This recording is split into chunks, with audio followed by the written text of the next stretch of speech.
one of the nicest parts about what we do is if you give it time, it will come around to the point where at some point it will be there.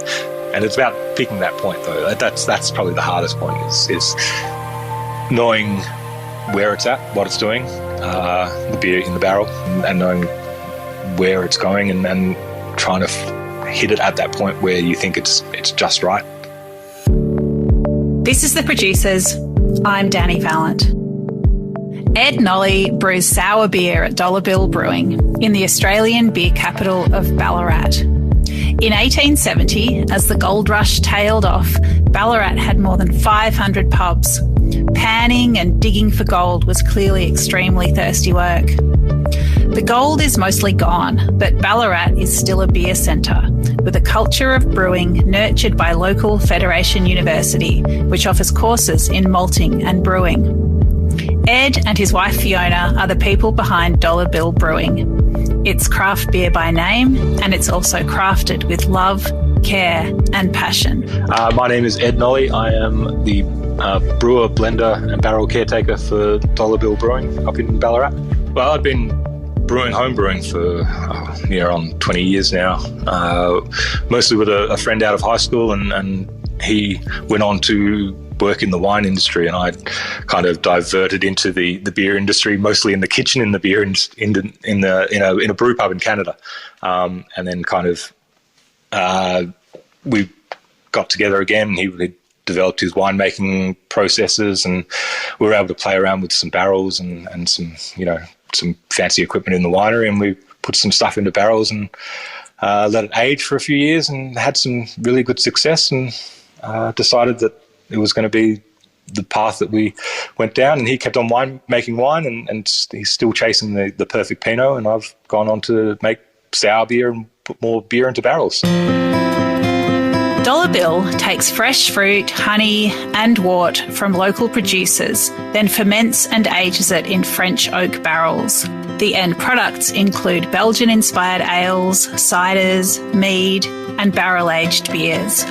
It's art, science and creativity in a glass. It's a fairly simple kind of operation. We take fresh wort as a gypsy brewer, transport it into Ballarat, or take it from a producer in Ballarat, and then we either ferment it using spontaneous atmospheric wild yeasts and bacteria, or we inoculate it and then put it off to barrel to age. Essentially, they're all sour, so they're sour beers, and that comes from lactic acid bacteria within the barrels, so in the actual spore, the pores of the wood in the barrels.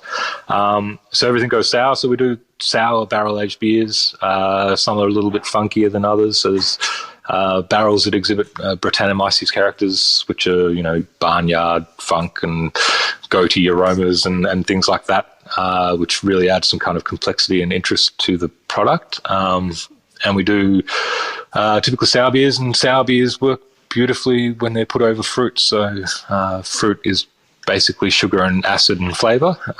So we provide the acid component, the sourness, put it over fruit, and the fruit adds the flavour component. And then there's this underlying ethanol, ABV, which makes it enjoyable to drink.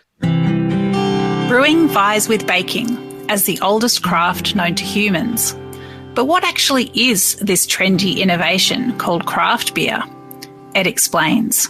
Essentially, craft beer was a movement that came out of the US in the 70s as legislation changed in the 70s to allow people to home brew legally in the US. And it came to Australia after that, and it's never been illegal to home brew in Australia, but that movement came out of the US, and I think it was more a movement away from these larger commercial macro beers, which are produced from raw ingredients that are essentially grown for more fermentability, so higher sugar levels, better efficiencies, and not necessarily grown for better flavour. In Australia, we're coming into that too. We've been, I think, a little bit sidetracked by craft beers. It's a whole lot of fun, and there's your flavour components are huge. You can do anything with it too. It's like it's so much fun to play around with adding different ingredients, different fruit ingredients, and different grains and different hops into and pushing those hop levels with craft beer. But I think we're coming back to that sense of we actually can produce some really good kind of malted grains in Australia from older varieties, which were grown back in the day for flavour. These guys up at Voyager Craft Malt up in the Riverina in New South Wales, they produce some magnificent malt. They won a World Malting Championship award for their pale malt, which I think it's Valoria. And it's produced from schooner in using, again, regenerative farming practices, so caring for the land and looking after it, and that translates into the grains and then the malting process and then back into the beer. So it's growing in Australia, like this movement towards better product, but it's been coming from the US from mid-70s. Barrel aging creates flavours, but blending is where Dollar Bill really makes its beer. This is the most creative part of the process, but can also be the most nerve-wracking. And that's probably why Ed loves it so much. We enjoy the ability to kind of blend at the end. So we have multiple barrels of different kind of ferment processes, and then we put them together to make a product. And it's a little bit more art-like than science-like. So regular brewing is probably a little bit more science-like.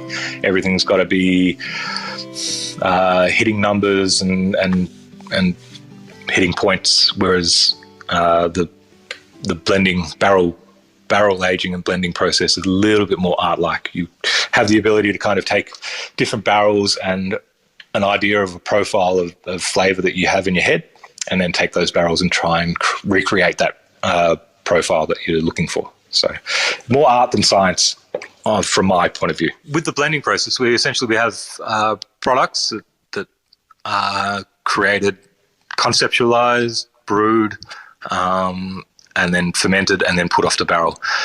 Once they go to barrel, and you don't want to be putting bad beer off the barrel. So if it doesn't work in that fermentation process, then basically it's not going to work in barrel at all. So the fermentation process has to be thoughtful, at least thoughtful. And then some stuff will be, if it's inoculated and it has a really good, nice, clean ferment, and you put it off the barrel, it'll sour up, and it'll sour up fairly quickly. The lower the amount of hops you put in there, so less hops, more sour, and then each batch will kind of have several different fermentation techniques done on it. So you'll have, let's say it's a 10-barrel batch, and you'll do 4 barrels with inoculated dry yeast or inoculated yeast. You'll do 2 barrels with older inoculation from a previous batch, which may have larger populations of wild yeast and bacteria, and then you'll do 2 which are maybe spontaneous ferments, either straight to barrel or via a cool ship. So essentially we'll put those into barrel and give it enough time for it to develop some acidity, some lactic acid bacteria acidity, and if it develops a little bit of funk from Brettanomyces or something with residual sugars, then that's fantastic. If it doesn't, and it's nice, clean lactic acid base, and then we'll take that product, so as a collective, and then if we need to source other complexity from other barrels, we'll look at other barrels from different batches to add complexity to that batch. So there's a whole lot going on. Each product is different, but each product starts as a concept, ends as a product, but incorporates other barrels of other stuff in there. And it all has to have a certain acidic profile. So it shouldn't be, just a straight beer. If it tastes like a normal beer, we're probably not. It's probably not ready yet. So it's still developing acidity. It's developing funk. It's developing barrel characteristics. So we'll typically wait till we've got a nice, good acid profile and then blend some complexity into it. Creativity is essential in standing out as a craft brewer, but good beer always has to be technically sound. How do art and science work together to create a great bottle? You got to have the science there. It's all about having good basic knowledge of how to create beer. We made, so my winemaking friend and I, we made beer down in the winery. We weren't initially putting stuff into barrels. We were just making beer. We were making pale ales and IPAs and playing around with hop bursting and dry hopping and all this stuff and whirlpooling and just different grains and all that sort of stuff. And so the science has got to be there. You've got to know how to make good beer to start off with. And then once you know how to make good beer, then the part of exploring it is to allow those microbes to do their things. And the constraint is environmental. So if you've got temperature and humidity and certain other things that kind of play into how those barrels behave and how those microbes behave, and even the barrel selection plays a big part too. So we'll use typically French oak, because French oak's a little bit more open poured, so it breathes a little bit better. So you get this increase in Brettanomyces characters that you don't get with American oak or maybe other oaks or other woods that aren't quite as porous. So yeah, there's that, and then you put it off to age, and then the art kind of thing comes in with picking when does the barrel ready and when is it right to blend and what can you blend it with, and then putting the fruit with it and picking a good base and a good fruit to go together, and so that it's quite a bit involved, but you've got to have that science background, that knowledge of how to make good beer to start, and then just push that good beer into a whole nother realm of interest and intrigue and complexity. Ballarat has a strong history as a beer hub, and these days brewers of all sizes and types ply their craft in different ways. How do these many players work together in collaboration and competition? Ballarat's a particular area of Victoria that just has some magnificent producers. We've got Powlett Hill up the road here that does some magnificent biodynamic grains, which are I don't know if you know, biodynamic farming is a little bit like organic farming, but instead of just not doing stuff, you do stuff to promote regenerative kind of farming practices and improve the land. And they do some magnificent grains out there. They run a little stone flour mill out there, just producing beautiful biodynamic flour and of a few grains. So they do wheat, they were doing spelt, and I think they were doing emmer up until about last year. So ancient kind of grains as well, so less gluten influence on those things. And we use a bit of their stuff in our beer, so raw grains from them, and they're just magnificent. We've got Alan Cass out at AC Hops. They do they just started this little hop farm out in Ballarat, or in Dean, near Ballarat, and they just grow these kind of older, some noble varieties, some more high alpha varieties of hops, which are just beautiful local produced and a different terroir to what HPA is doing up in the Keewell Valley there. We've got Ernie down in Buninyong as well, who does some magnificent blueberries. There's Ladavino Wines, which is out in Kogels Creek. I mean, the region's magnificent. You've got all these producers doing some amazing stuff, and if we can incorporate any of that stuff into our beer, we do. You wouldn't make beer simply to win awards, but the recognition can make a difference. To sales, for sure, but also as an endorsement of approach and direction. Ed talks about the marvels of medals. We won a IBA, Independent Brewers Association Championship trophy in 2019 for our mixed culture beer, which was a straight mixed culture beer, what we like to call a pseudo lambic. So it was an inoculated lambic. So the three components of the lambic are Saccharomyces, lactic acid bacteria, which is Plantarum or something else, and Pediococcus, and then we also incorporated Brettanomyces as well, and a couple of strains of Brettanomyces on a what do you call it? Like a 70% Pilsner, 30% wheat, and then a little bit of crystal rye malt in there as well, kind of base into large barrels, and then let it age for about 2 years. And then in 2019, we packaged it and sent it off to the IBA, and we won a championship trophy there, which was amazing. Like, we were totally unexpected, and just entering it to be part of the industry and be at these things, and to be awarded something like that is amazing. Then in 2022, we won a champion Australian beer for our Gold Teeth, which was a peach beer, which was just really nice, simple, barrel aged, not very much funk.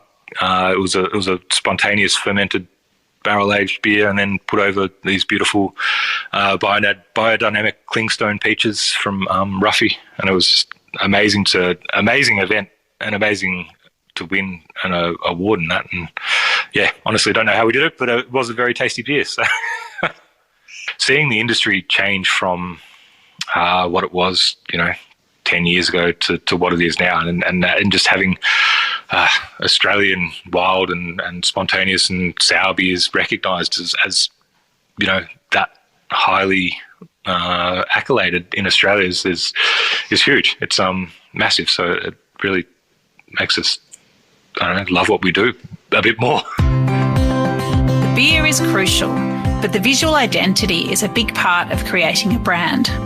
Dollar Bill works with McGill Design Group's Craig McGill and Susan Elliott to build out their monetary dollar bill theme. It is basically a monetary themed kind of label. We employed the bloke who did the original bicentennial $10 bill. He's done passport artwork and the whole currency for Papua New Guinea. He was the youngest person to do a full currency.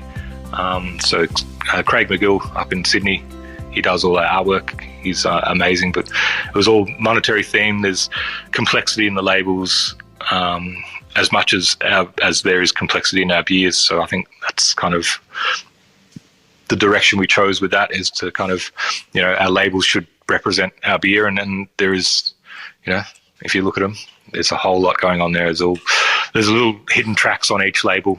So a song to drink the beer to. So we're trying to create an immersive experience. And then, just the fine line artwork is magnificent. We entered a few of those in the Craft Beer Marketing Awards in the States a couple of years ago in 22, and we pulled a couple of platinum trophies out of that as well. And we engage a local Ballarat artist for some other artwork, which is our Rare Oak Society. We do a subscriber club, which is all about just getting direct consumer products. And he did the artwork for our Rare Oak Society, and that won a gold Crushy award. So it's magnificent. There's no point brewing beer unless you love drinking beer too. But how does Ed Nolle love to enjoy the fruits of his labour? I would find a very nice, refined Pinot glass, preferably. Pinot or Chardonnay glass, and make sure it's cold but not too cold. Pour it, and then sit down and enjoy it with friends. And friends and cheese. And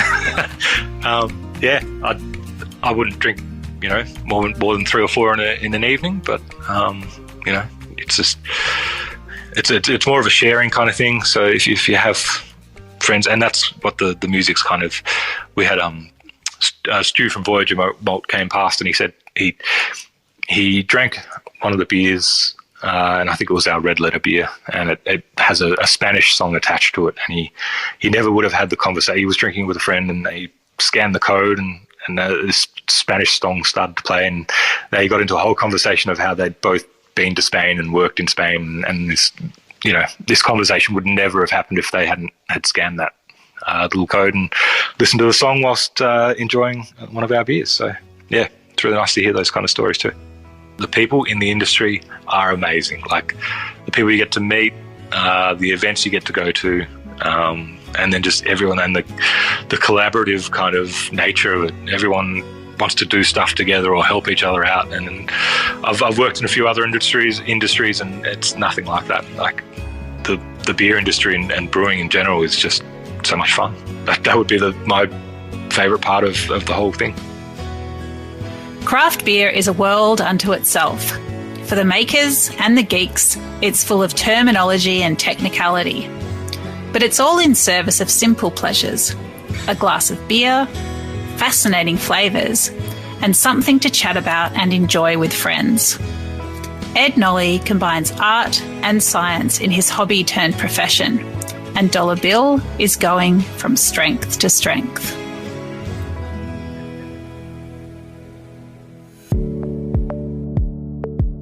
This is The Producers, a Deep in the Weeds production. I'm Dani Valent. Stay tuned as we talk to some of Australia's best farmers, makers and growers. Follow us on Instagram at Producers Podcast or contact us via deepintheweeds.com.au.